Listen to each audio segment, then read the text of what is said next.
नमस्कार, मी तुषार शेटे. न्यूज 18 लोकमतच्या कृषी परिषदेत आपलं स्वागत.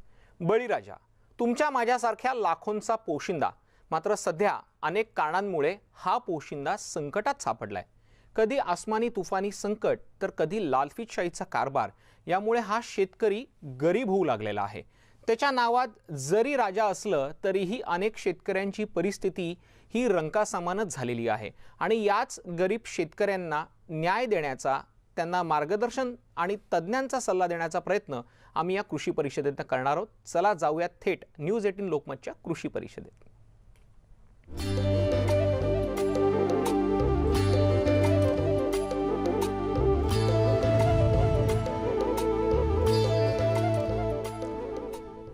या कृषी परिषदेमध्ये आपल्या सोबत 4 तज्ञ सहभागी झालेले आहेत. विजय जावंदी या आपल्या सोबत जोडले गेलेले आहेत. डॉक्टर अजित नवले हे सुद्धा जोडले गेलेले आहेत.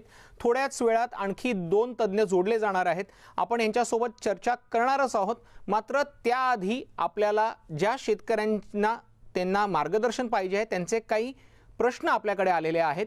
आपण तो प्रश्न पाहणार आहोत. सर्वात आधी प्रश्न आलेला आहे मनमाडमधनं शेतकरी रामलाल वाघ यांनी प्रश्न विचारलेला आहे की खतपुरवठा करण्यासाठी शासन अद्यापही गंभीर का नाहीये. त्यांचं म्हणणं असं आहे की त्यांना वेळेवरती खत मिळत नाहीये.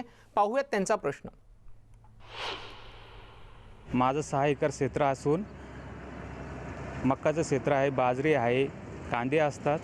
दर वेळेवरती खतं भेटत नाही. जो पीक विमा भरलेला असतो तो पण भेटत नाही. शासनाने याच्याकडे हात घालून काळजीपूर्वक प्रयत्न करावे. तुम्ही विमा भरतात का? हो, विमा भरतो. दर वर्षाला आम्ही विमा भरतो. मग काय तो विमा भेटत नाही वेळेवरती. तुमचं नुकसान झालेलं आहे? आमचं नुकसान झालेलं आहे. कधी अवकाळी पाऊस होतो, कधी दुष्काळ पडतं, तर पीक विमा मिळत नाही. आणि खतांचा काय? खतांचा तुटवडा भासतो. नेहमी सड्यादाराने घ्यावं लागतात, कधी भेटतच नाही. वेळेवर ज्या पाऊस पडल्यानंतर ज्यावेळेस खताची गरज असते त्यावेळेस खत मिळत नाही. काय म्हणाल शासनाकडे? शासनाकडे हीच मागणी का पुरवठा जास्ती करावा, शेतकऱ्याला मिळेल अशा स्वरूपात लक्ष घालावे. पीक विमा बी वेळेवर मिळत जावा दरवर्षाप्रमाणे. तो आता यावेळेस पण पीक विमा अजून कुठल्याही प्रकारचा भेटला नाही, मागच्या वर्षाचा बी. तर आपण पाहिलं की रामलाल वाघ यांनी पहिलाच प्रश्न विचारलेला होता की त्यांना पीक विम्याचा प्रॉब्लेम आहे, त्याचबरोबर खतांचा पुरवठा व्यवस्थित त्यांना होत नाहीये. मी सुरुवात करतो आहे अजित नवलेंपासून, कारण की आतापर्यंत शेतकऱ्यांच्या न्याय्य मागण्यांसाठी त्यांनी वेळोवेळी आंदोलनं केलेली होती. राज्य सरकारनं त्यांना अनेक आश्वासनं दिली, मात्र ती आश्वासनं सुद्धा किती पूर्ण झालेली आहेत हा सुद्धा एक प्रश्न आहे. अजित सर, पहिला प्रश्न तुमच्याकडनं या प्रश्नाचं उत्तर अपेक्षित आहे की अद्यापही सरकार फक्त दाखवण्याचा प्रयत्न करते की आम्ही तुमच्या सोबत आहोत, मात्र त्यांना काहीच मिळत नाहीये. ही अगदी वस्तुस्थिती आहे. विशेषतः जे लॉकडाऊन कोविडच्या पार्श्वभूमीवर लागू करण्यात आलेलं होतं, त्याच वेळी वेगवेगळ्या शेतकरी संघटना, शेतीमध्ये काम करणारे वेगवेगळे तज्ञ यांनी सरकारकडे याबद्दलची पाठपुरावा केलेला होता की जो खरीप हंगाम येतोय त्याची पुरेशी तयारी लॉकडाऊनच्या काळातच करण्याची आवश्यकता आहे. मागच्या लॉकडाऊनचा आपल्याला अनुभव आहे, त्यावेळी सुद्धा अशा प्रकारची तयारी झाली नाही आणि त्यामुळे शेतकऱ्यांना खतं मिळाली नाहीत. सोयाबीनचं जे बियाणं मिळालं ते सदोष मिळालं आणि त्यामुळे मोठ्या प्रमाणात दुबार पेरणीचं संकट मागच्या लॉकडाऊन मध्ये आलेलं होतं आणि एकंदरीतच पेरणीवर त्याचा वाईट परिणाम झालेला होता. यावेळी तरी किमान असं होऊ नये यासाठी आम्ही सगळेजण पाठपुरावा करत होतो. लेखी निवेदनं माननीय मुख्यमंत्री साहेबांना, कृषी मंत्री साहेबांना देण्यात आलेली होती आणि किमान यावेळी तरी शेतकऱ्यांना खतासाठी रांगा लावायला लावू नका, यावेळी दर्जेदार बियाणं उपलब्ध होईल यासाठी पूर्ण प्रयत्न करा हे आम्ही सांगितलेलं होतं. परंतु मला दुर्दैवानं सांगावंसं वाटतंय की आता आपली शेती ही प्राथमिकता राहिली नाही काय असं म्हणण्याची वेळ आलेली. अगदी खरं अजितजी, शेती ही आपली प्राथमिकता राहिली नाही का? कारण की आपण ज्या शेतकऱ्याला बळीराजा म्हणतो त्याचीच अवस्था जर रंकासारखी होणार असेल आणि सरकारनं त्यांच्या बांधावरती जाऊन मदत करण्याची जी घोषणा केली होती ती घोषणा जर हवेतच विरणार असेल तर शेतकऱ्यांनी नेमकं करायचं काय हा सुद्धा प्रश्न त्यांच्या समोर येतोय. आपण बोगस बियाण्यांबाबत पुढे चर्चा करणारच आहोत, मात्र आता आपल्याला पुढचा प्रश्न येतोय वाशिममधनं. वाशिममधले शेतकरी रवींद्र मोरे यांनी प्रश्न विचारलेला आहे. सोयाबीनचा उत्पादन खर्च वाढलेला आहे, उत्पादनात मोठ्या प्रमाणावरती घट होती आहे, त्यामुळे शेतकऱ्यांचं आर्थिक उत्पन्न कमी होताना दिसतंय. आपल्या सोबत आता उदय देवळांकर सुद्धा जोडले गेलेले आहेत.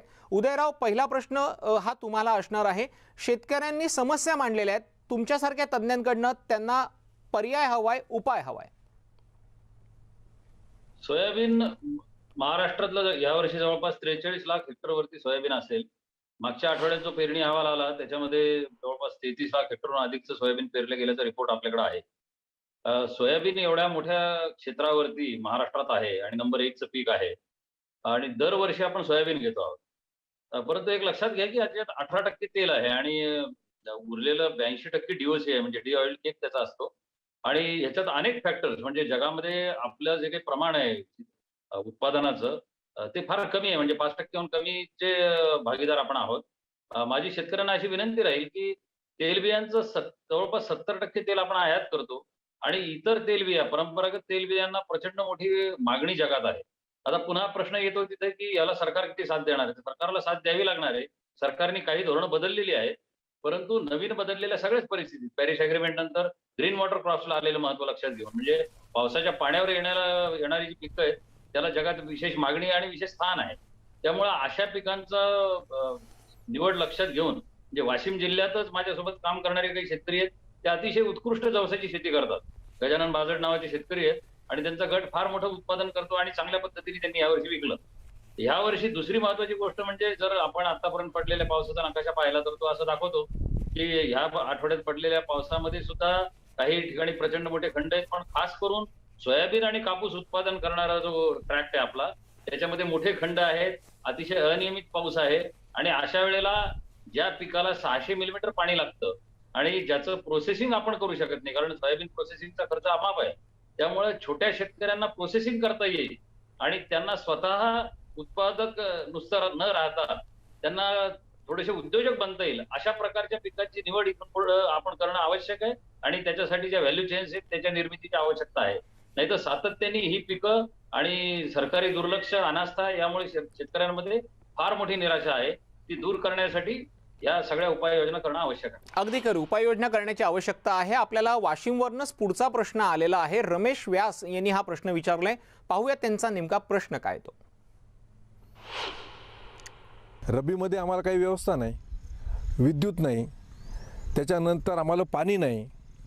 आम्हाला तुम्ही रब्बीचं जरी पीक घ्यायचं असलं आम्हाला तर 2 गोष्टी द्या तुम्ही. एक तर 12 घंटे वीज आणि ती आम्ही जेवढी वापरू तेवढंच बिल द्या आम्हाला, आणि दुसरी गोष्ट पाणी, बस. आपण बघितलं की अगदी शेतकऱ्यांच्या माफक अपेक्षा आहेत, मात्र त्या माफक अपेक्षा सुद्धा पूर्ण होताना दिसत नाहीयेत. आपल्यासोबत कृषी तज्ञ विवेक जावंदिया हे सुद्धा जोडले गेलेले आहेत. विवेकजी, पहिला प्रश्न तुम्हाला हा असणार आहे की शेतकऱ्यांच्या अगदी बेसिक अपेक्षा आहेत, म्हणजे राज्य सरकार दाखवताना खूप मोठं पॅकेज जाहीर करतं, कित्येक लाख कोटींचं ते पॅकेज असतं, मात्र शेतकऱ्यांना मिळताना त्यांच्या खात्यात अक्षरशः कधी कधी 700 रुपये, कधी 150 रुपये, तर कधी 1,500 रुपये देतात. आता आपण जी रमेश व्यास यांची प्रतिक्रिया पाहिली, ते म्हणतात की आम्ही जितकी लाईट वापरू तितकंच बिल आम्हाला यायला पाहिजे. म्हणजे शेतकऱ्यांचे बेसिक प्रश्न सोडा, त्यांना जी लाईट दिली जाते आहे त्या लाईटच्या बिलासाठी सुद्धा जर त्यांना 10 खेपा माराव्या लागणार असतील तर त्यांच्या शेताकडे लक्ष कसं राहील? हे फार बरोबर हा प्रश्न त्यांनी विचारलेला आहे. मी विवेक नाही, विजय जावंदिया आहे. पहिले तर ही दुरुस्ती करा, विजय जावंदिया. त्यांनी बरोबर बोललेले आहेत की एक तर आम्हाला रब्बीचं पीक घ्यायचं असेल विदर्भात तर त्याच्याकरता पाणी पाहिजे. पाण्याकरता विहीर केली तर त्याला विद्युत पुरवठा झाला पाहिजे, पण तो सुद्धा होत नाही. आणि झाला तर त्याचे पैसे खूप लागतात, कारण पाणी कमी असतं आणि चार्जेस खूप घेऊन टाकतात आणि तेवढी काही वीज वापरली जात नाही हॉर्स पॉवर प्रमाणे जर वीज घेतली तर. आणि म्हणून त्यांनी जे म्हटलंय की आम्ही जेवढी वीज वापरतो तेवढेच पैसे आमच्याकडनं घ्या. पण मला व्यासनं अजून एक सांगायचं आहे की सगळ्यांना पाणी मिळेल या भ्रामक कल्पनेत आपण राहायला नको. उलट कोरडवाहू शेतीला आउट ऑफ बॉक्स जाऊन सरळ अनुदान देण्याची मागणी करण्याची वेळ आलेली आहे. कारण शेती हा अधिक खर्चाचा व्यवसाय होत चाललेला आहे आणि जीवन जगणं सुद्धा आता अधिक खर्चाचं होत चाललेलं आहे. एका चतुर्दशीनी कामगाराला कमीत कमी 20,000 ते 40,000 रुपयेपर्यंत महिना मिळतो आणि कोरडवाहू शेतीमध्ये 2 लाख ते 3 लाखाचं वार्षिक उत्पन्न घेणं हे 10 आणि 15 एकर मध्येही शक्य नाही. आणि त्याच्यामुळे कोरडवाहू शेतीला आउट ऑफ बॉक्स होऊन सरळ सबसिडीचं किंवा इकॉनॉमिक इन्सेंटिव्ह देण्याचं धोरण हे राबवल्या गेल्या पाहिजे. मी व्यासांना सांगतो की तेलंगणा सरकारने 5,000 रुपये खरीपाला आणि 5,000 रुपये रब्बीला एकरी देण्याचं धोरण जे स्वीकारलेलं आहे तेलगू रयत बंधू योजनेमध्ये, ती मागणी देशातल्या सगळ्या कोरडवाहू शेतकऱ्यांनी केली पाहिजे आणि ती कशी होईल याचा विचार आता नवीन पिढीने करावा एवढंच मी सांगू शकतो. अगदी खरे, ती कशी होणार हाच एक प्रश्न आहे. पुढचा प्रश्न आपल्याला येतोय नांदेडवरनं युनुस शेख यांनी नेमका काय प्रश्न विचारलाय तो आपण पाहूया. 10 वर्षापासून विमा भरायला शेतकरी, पण विम्याची रक्कम एवढी शेतकरी भरायला पण शासनाकडून काही भेटना झाला विमा, आणि कंपन्या खोटे अहवाल सादर करून एक मोजक्याच ठिकाणी विमा देत आहेत. आणि गेल्या वर्षी तर एवढं नुकसान झालं, 10 वर्षात नुकसान झालं नव्हतं, पण तरी पण विमा भेटला नाही. विमा भरून शेतकरी परेशान झाला, पण कंपनीकडून काही शेतकऱ्याची दखल घेतल्या जात नाही. डॉक्टर अजित नवलेंकडनं या प्रश्नाचं उत्तर अपेक्षित आहे, कारण की पीक विम्याचा प्रश्न जो आहे तो दिवसेंदिवस गहन होताना दिसतोय आणि फक्त शेतकरी प्रीमियम भरत राहतोय, मात्र त्या तुलनेत त्याला जे रिटर्न मिळायला पाहिजे ते मिळताना दिसत नाहीत. डॉक्टर नवले, काय उत्तर असेल आपलं? विमा कंपन्यांबरोबर सरकार जे करार करतात यामध्ये ही गोम सामावलेली आहे. मुळात जो जोखीम स्तर आहे तो 70-80च्या पुढे ठेवत नाहीत कंपन्या बरोबरच्या करारामध्ये, आणि त्यामुळे पहिले 30% जे नुकसान होतं त्याला तर कोणत्याही प्रकारची जोखीम नसल्यामुळे तिथे परतावा मिळत नाही. दुसरी, नुकसान निश्चितीची जी पद्धत आहे ती अत्यंत सदोष आहे. आम्ही अनेक वेळा मागणी करतोय की गाव हा तुम्ही युनिट पकडलं पाहिजे विम्यासाठी, आणि गावामध्ये जे काही बदल होतील, पाणी पाऊस पडेल त्याच्या आधारावर नुकसान निश्चिती केली पाहिजे. मात्र आपल्याकडे परिमंडळ हे ठरवलं जातं नुकसान निश्चितीसाठी, आणि 4 गावांमधलं वेगवेगळं हवामान असल्यामुळे एका परिमंडळामध्ये घेतलेल्या आकडेवारीचा परिणाम म्हणून दुसऱ्या गावातील शेतकऱ्यांवर ठार अन्याय होतो, हे आपण पाहत आलेलो आहे. अनेक वेळा मागणी केली, फॉलोअप केला, मात्र गाव युनिट करण्याच्या बद्दल अद्यापही सरकारने पुढाकार घेतलेला नाही. तिसरी जी महत्वाची जी गोष्ट आहे ती मोठ्या प्रमाणामध्ये भाषणं होतात, मात्र नुकसान निश्चितीसाठी आता रिमोट सेन्सिंगचं तंत्रज्ञान, इन्फ्रारेडचं तंत्रज्ञान, हायड्रो स्वरूपाचे पाण्याच्या स्वरूपाचे जे पॅरामीटर्स आहेत त्याच्यावरची नुकसान निश्चिती, याच्याकडे आपलं सगळं लक्ष चाललेलं आहे. प्रत्यक्षामध्ये शेतकऱ्याच्या पीक पाहणीचे प्रयोग करणं आणि पीक कापणीच्या प्रयोगामध्ये किती नुकसान झालं हे निश्चित करणं, याच्याकडे मात्र दुय्यम स्थान दिलं जातंय. आणि जे पीक कापणीचे प्रयोग होतात तेही अत्यंत मॅन्युप्युलेटेड अशा प्रकारचे, सदोष अशा प्रकारचे होतात, शेतकऱ्यांना विश्वासात न घेता होतात, आणि त्यातून कंपन्यांचं चांग भलं करायचं, त्यांना प्रचंड नफा कमवायचा आणि शेतकऱ्यांना मातीत घालायचं, हे सातत्यानं चालू आहे. मला असं वाटतं की अशा प्रकारची योजना शेतकऱ्यांना नैसर्गिक आपत्तीमध्ये कधीही मदत करू शकणार नाही. शेतकरी केंद्री, प्रत्यक्ष उत्पादनात किती घट झाली याचा अंदाज बांधून आणि गाव हे करून जोपर्यंत आपण विमा योजना बांधत नाही तोपर्यंत 10 काय 100 वर्ष जरी गेली तरी शेतकऱ्यांना संरक्षण मिळणार नाही, न्याय मिळणार नाही. अगदी खरं, शेतकऱ्यांना संरक्षण मिळणार नाही, न्याय मिळणार नाही. माझा प्रश्न उदय देवळाणकरांना आहे. सर, आपण बघतो की आपण अनेक गोष्टींचे इन्शुरन्स काढतो. कधी घराचा इन्शुरन्स असतो, ऑफिसचा इन्शुरन्स असतो, कारचा सुद्धा इन्शुरन्स असतो. कारचा अगदी छोटासा ऍक्सिडेंट जरी झाला तरी 1000-1200 रुपयांचा क्लेम करून आपल्या गाडीचा खर्च भलेही किती हजारांचा असो किंवा तो लाखांपर्यंत असो तो त्या गोष्टीमध्ये क्लेम होऊ शकतो. मात्र जो मुद्दा आता या शेतकऱ्यांनी मांडला, जो मुद्दा डॉक्टर अजित नवलेंनी मांडला की त्यांचं लिमिट आहे किंवा त्याची जी लिमिट आहे तीच जर सेट केली जात नसेल आणि फक्त शेतकऱ्यांच्या दिलासापेक्षा जर कंपन्यांचा फायदा बघितला जात असेल तर कितीही सरकार बदलो, कोणीही येऊ, कितीही वर्ष जाओ, शेतकऱ्यांची परिस्थिती ही काही सुधारण्यातली नाहीये. डॉक्टर साहेबांनी अगदी राईटली सांगितलं की याच्यात टेक्नॉलॉजीचा वापर करणं अतिशय आवश्यक आहे. आता जी टेक्नॉलॉजी आपल्याकडे आहे ती 93% अॅक्युरसीची टेक्नॉलॉजी आहे. म्हणजे आपण जर सॅटेलाइटद्वारे असं ठरवलं की आपल्याला पीक ओळखायचं आहे तर ते फ्लावरिंग मध्ये येईपर्यंत आता आपल्याला ओळखता येत नाही, आणि त्यामुळं त्याचं जे रिझोल्युशन आहे ते अजून जास्त अॅक्युरेट करणं आवश्यक आहे. पण हे अशक्य आहे का? हे अजिबात अशक्य नाही. आपण अनेक बार KGB सारख्या संस्था पाहिल्या की त्या लंडन मधल्या पुलावर बसलेल्या मांजरीच्या डोळ्याचा फोटोग्राफ काढतात. ही टेक्नॉलॉजी जगात अवेलेबल आहे, आपली टेक्नॉलॉजी पॅक्ट आहे. तर शेतकऱ्यांसाठी ही टेक्नॉलॉजी वापरायला उशीर का करतो? ह्युमन एरर्स, ह्युमन कमिटमेंट, त्यातून होणारे पंचनामे हे आवश्यक आहेत का? आणि कंपन्यामध्ये पाहिजेत कशाला? जसं विजूभाऊ म्हटले की जर तुमची कमिटमेंट असेल संरक्षण देण्याची तर ह्या सगळ्या अवडंबराची गरज काय आहे? आज तुम्ही आत्ताच बातमी दाखवली की अंबाजोगाईमध्ये ढगफुटी झाली. 2-3 दिवसापूर्वीपर्यंत धुळ्यात थेंबभर पाऊस नव्हता, शेतकरी हैराण होते. आणि धुळ्यात एकदाच जो पाऊस झाला तो इतका अति भयानक पाऊस झाला काही भागांमध्ये की काही मंडळांमध्ये अतिवृष्टी झाली. मग असं ज्या वेळेला होतं त्यावेळेला पुन्हा तुम्ही पंचनामे करणार, पुन्हा सरकारी यंत्रणा कामाला लावणार आणि मग नुकसान भरपाई देणार का? तर याच्यासाठी तंत्रज्ञानाचा वापर वेगाने करणं आवश्यक आहे आणि त्याच्यासाठी कमिटमेंट हवी आणि कमिटमेंट शासनाने दाखवायला हवी. अगदी खरं, शासनाने कमिटमेंट दाखवायची आहे. याच मुद्द्यावरती आपण पुढची उत्तरं सुद्धा जाणून घेणार आहोत. तज्ज्ञांची बातचीत अशीच सुरू ठेवणार आहोत. मात्र न्यूज 18 लोकमतच्या या कृषी परिषदेमध्ये तुर्तास वेळ झालेली आहे. एका छोट्याशा ब्रेकची. कुठेही जाऊ नका, पाहत रहा न्यूज 18.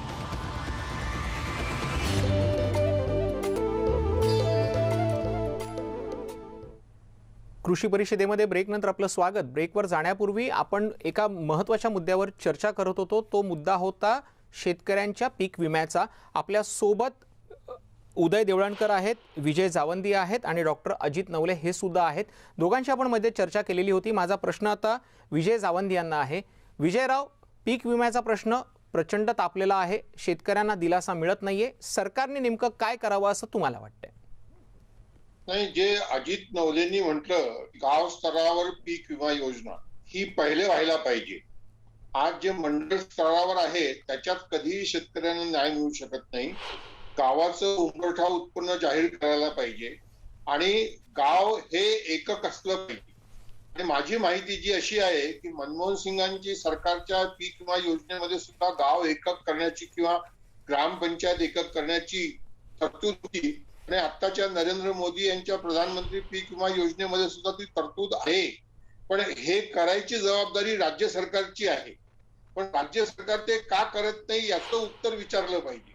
आणि राज्य सरकारच्या मुख्यमंत्र्यांकडे आम्ही अनेकदा निरोप दिले किशोर तिवारीच्या माध्यमातून, पण ते काही पोहोचत नाही किंवा ते काही होत नाही.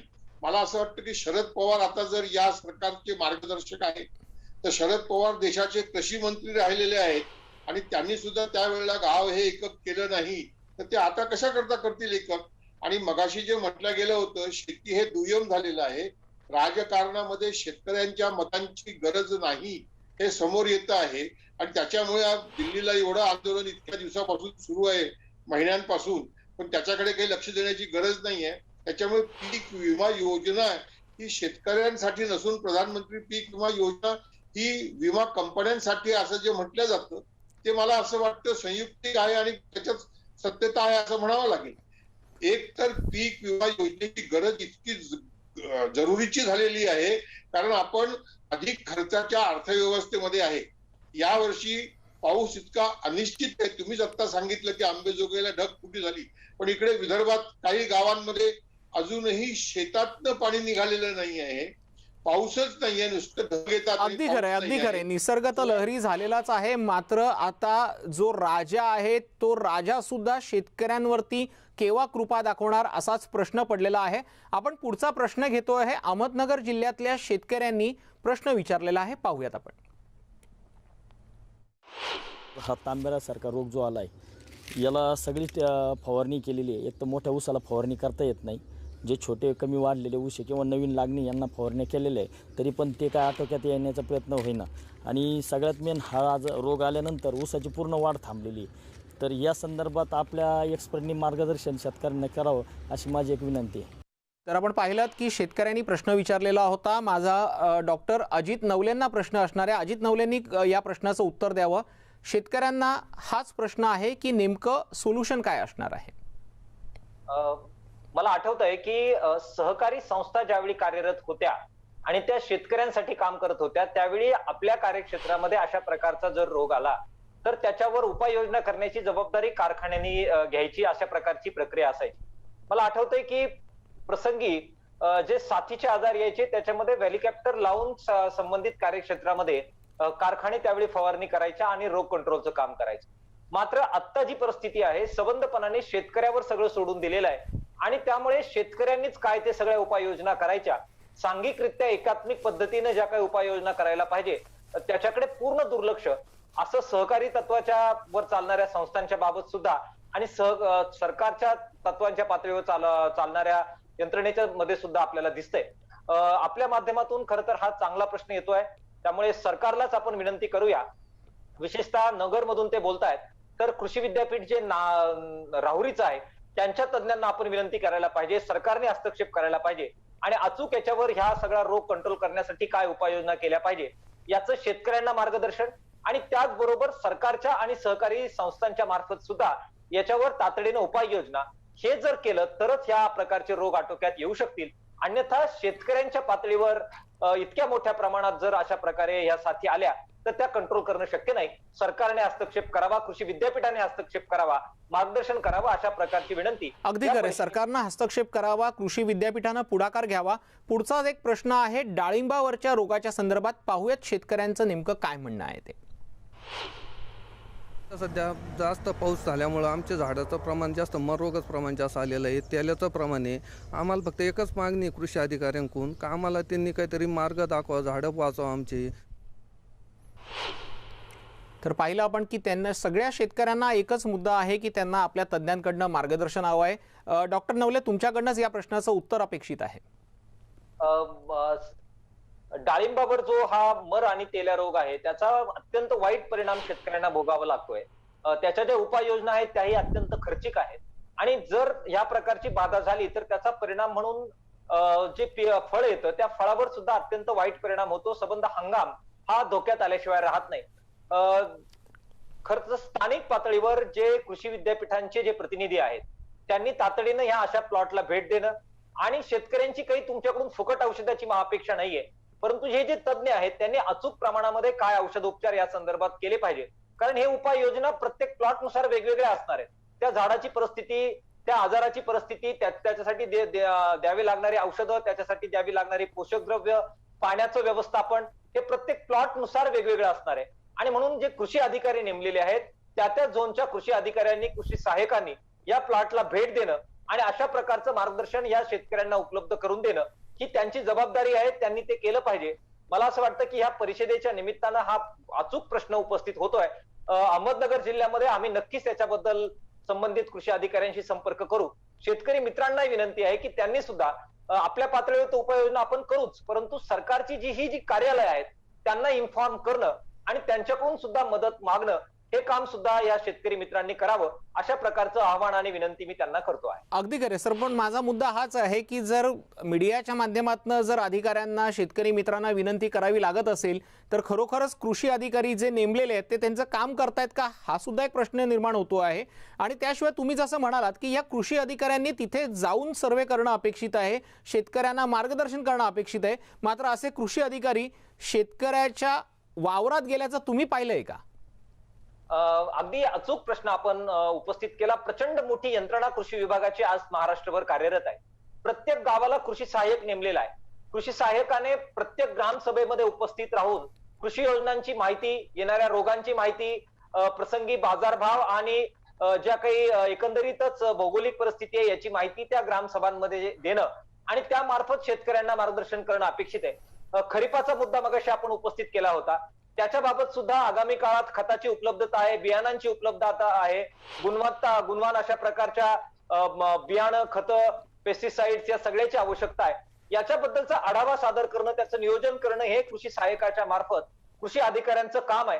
दुर्दैवानं ते करत नाही. इतकंच काय, आपण मगाशी जो प्रश्न उपस्थित केला पीक विम्याचा, त्याच्यामध्ये सुद्धा पीक कापणीचे प्रयोग सदोष होणार नाहीत, शेतकऱ्यांना न्याय मिळेल.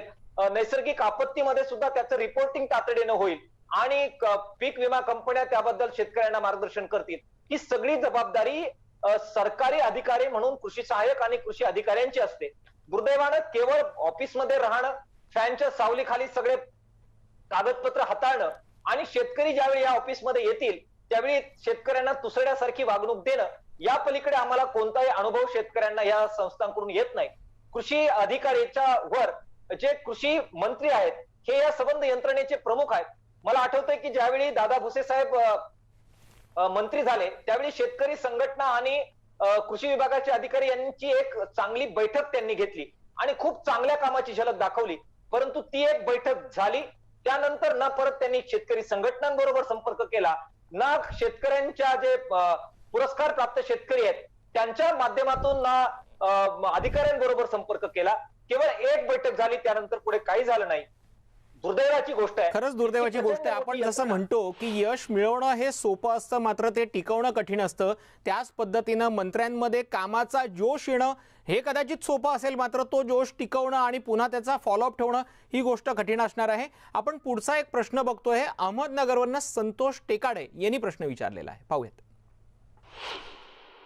गाई सांभाळताना आता सध्याला पावसाळा असल्यामुळं मस्टर्ड हा साडांचा आजार गायला जास्त प्रमाणात आहे.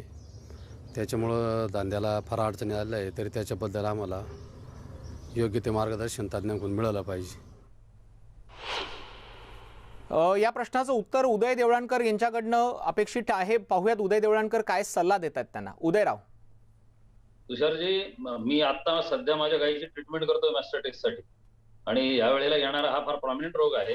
तुम्ही तिथल्या लाईव्हस्टॉक सुपरवायझरला किंवा पशुधन विकास अधिकाऱ्याशी त्वरित संपर्क साधा.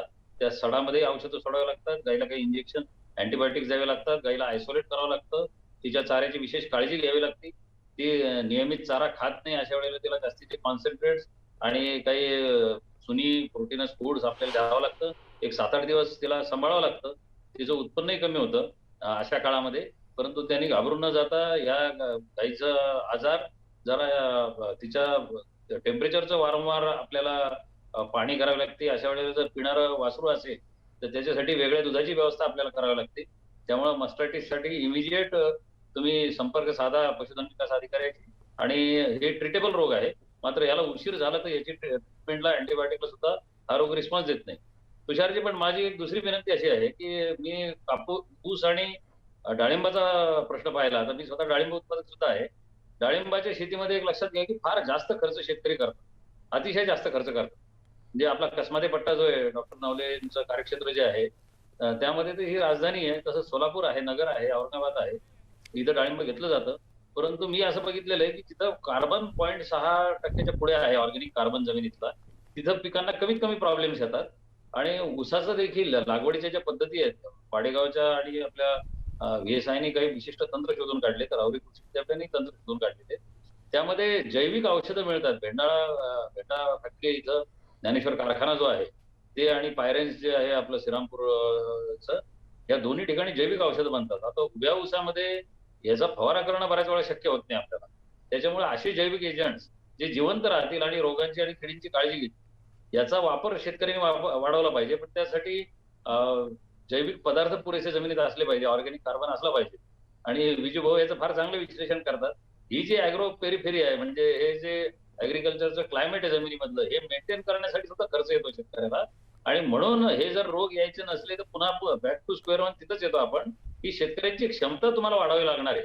की जर त्या शेतीवर ताण आला, म्हणजे डाळिंबाचे रेट कोसळले, उसाला वेळेवर पैसे मिळाले नाही, हे दुष्टचक्र सुरू होतं. शेतकऱ्यांची इच्छा असते वेळेवर सगळं करायची, पण हे अर्थशास्त्र विम्यापासून त्याच्या अनुदानापर्यंत सायकल सांभाळणं हे अतिशय आवश्यक आहे. म्हणजे रोग दिसला म्हणून तो रोग आला असं नाहीये. तर ही सगळी पद्धती जी आहे त्याच्या शेतीला जे प्रायोरिटी आपण देतोय त्यातून ह्या वेगवेगळ्या समस्या निर्माण होत आहेत. त्यामुळे आपल्याला याचा फार गांभीर्याने विचार करण्याची गरज आहे. अगदी खरं, गांभीर्याने विचार करावा लागणार आहे आणि शेतकऱ्यांना पर्याय द्यायचा आहे, त्यांना मार्गदर्शन करायचं आहे. म्हणूनच न्यूज 18 लोकमतनं ही कृषी परिषद आयोजित केलेली आहे. या परिषदेतनं शेतकऱ्यांच्या प्रश्नांना उत्तरं देण्याचा आमचा प्रामाणिक प्रयत्न असणार आहे. ही कृषी परिषद अशी सुरू राहणार आहे. तुर्तास वेळ झालेली आहे. पुन्हा एकदा एका छोट्याशा ब्रेकची. कुठेही जाऊ नका, पाहत रहा न्यूज 18.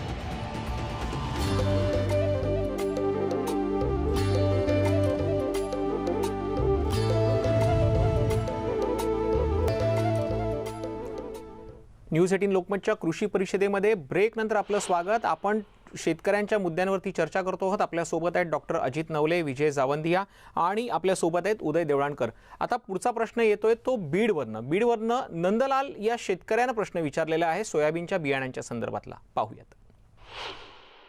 यावर्षी सोयाबीनचा पेरा जास्त झाल्यामुळे शेतकऱ्यांना सोयाबीनच्या बियाण्यामध्ये खूप मोठी अडचण आली. त्याच्यामध्ये महाबीज ही गव्हर्नमेंटची कंपनी असून सुद्धा त्यांनी बियाणं मोठ्या प्रमाणामध्ये उपलब्ध नव्हतं. शेतकऱ्यांची पिळवणूक झाली.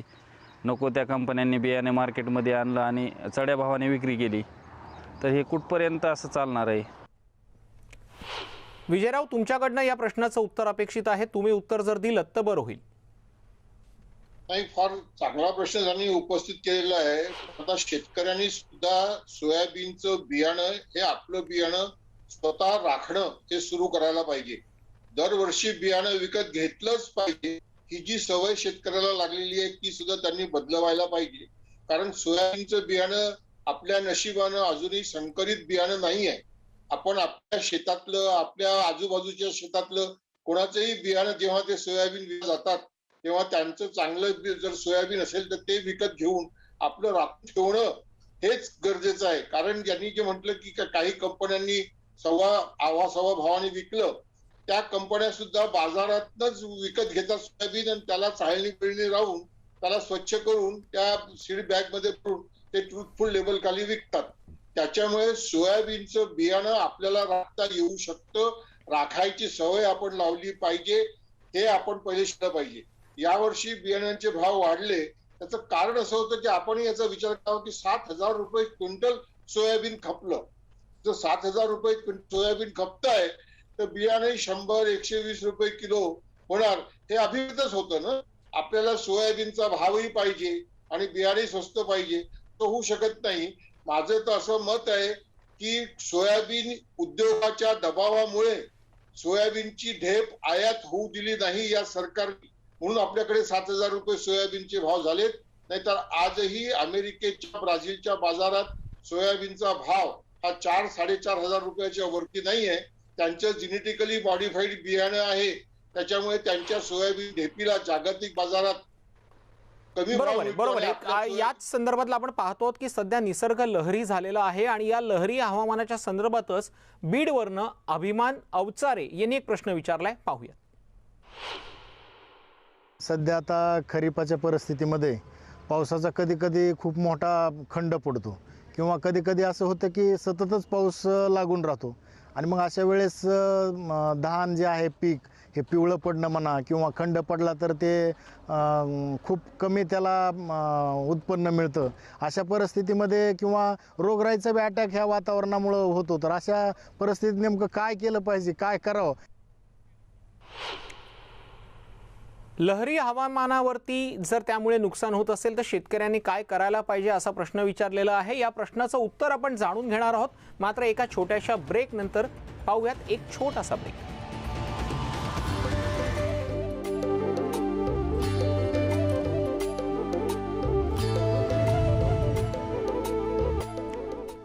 कृषी परिषदेत ब्रेक नंतर आपलं पुन्हा एकदा स्वागत. ब्रेकवर जाण्यापूर्वी आपण प्रश्न पाहिलेला होता का निसर्गाचा लहरीपणा येत असेल तर शेतकऱ्यांनी काय करावं. मला तिन्ही तज्ज्ञांकडून याचं उत्तर अपेक्षित आहे, मात्र वेळ कमी आहे. सुरुवातीला उदय देवळाणकर.